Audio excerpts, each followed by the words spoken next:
Now we're ready to build our first course.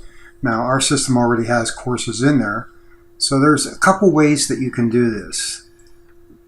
One is to start with Manage Courses and Categories. This will let you begin with the category that may already exist, or to create a new category if you have to for this course.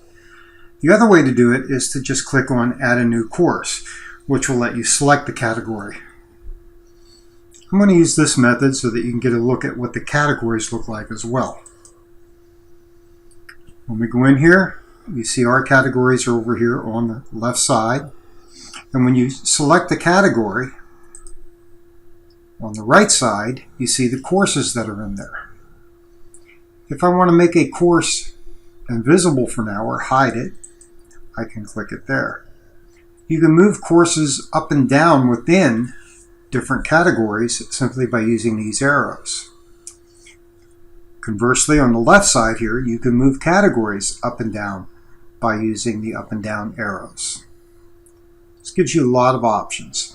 You can also hide a category completely.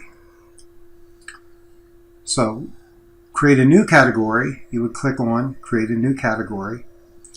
And I'll just do this quickly. Very easy to do. You can have a parent category, which gives you a subcategory, or you can put it at the top, which means it's a whole new top-level category. Give it a name. And I recommend identification numbers for categories and courses. It helps you later. Descriptions are always good. Keep them down to a minimum. And when I create the category, you now see my test category right here. Now, if you want to do things to multiple categories, you can select them with the checkboxes. And then with the selected categories, you can do different things with them.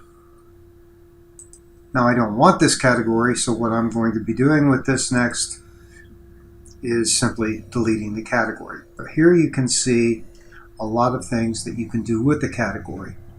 Creating subcategories, assigning roles, permissions. A common one is to assign a cohort. We talked about that earlier, to a category. And you can restore courses directly into a category if you have backups. So we're going to delete this and say yes, and we're done.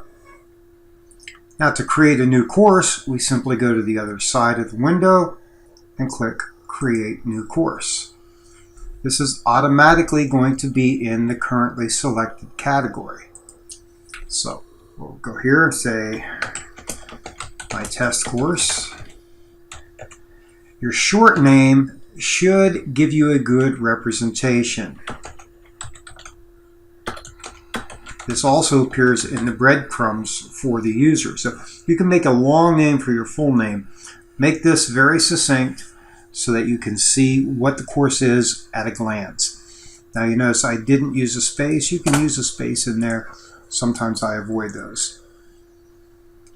You can have a starting date or an ending date or both. They're very optional. And remember, the instructor can change that once they're in it. ID for this. And then give a description for the course. If you have images that you want to put in that represent the course, you can do those here.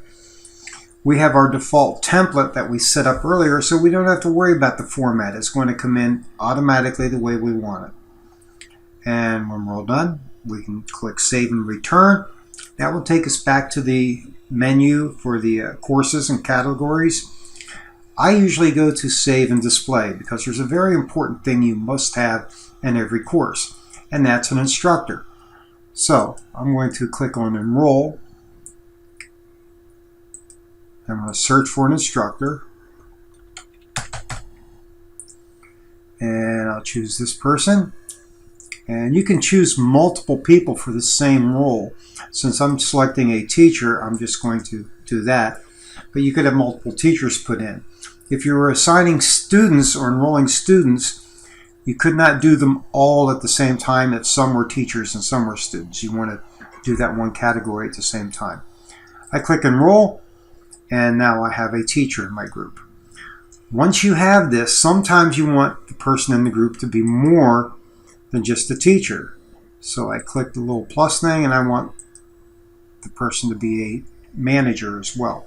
You can add roles at this point very easily. And I'm done with that. Now if I go back to my courses again, back at courses, I can see my courses right here. And if I did not want to do that, which I didn't, it's very easy to delete the entire course. Now you have to remember, all of the data from any students that may have started the course is also going to be deleted. So this is not something to be taken lightly. Very often you might wait a while, depending on restrictions within your institution.